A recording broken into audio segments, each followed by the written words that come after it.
Patuloy ang pagdating ng tulong at relief goods sa Ormoc, Leyte. Inaasahang bibilis pa ang paghahatid ng ayuda sa mga apektadong lugar sa mga susunod na araw. May live report si Bam Alegre. Bam!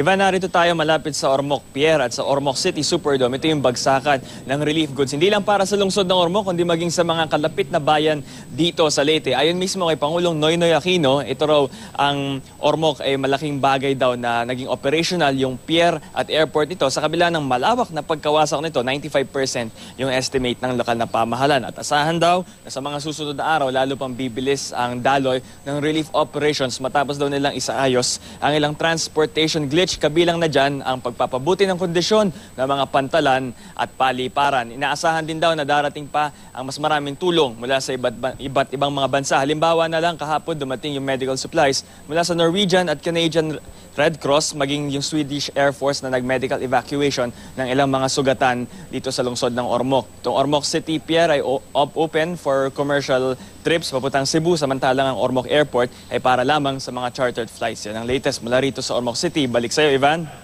Maraming salamat, Bam Alegre.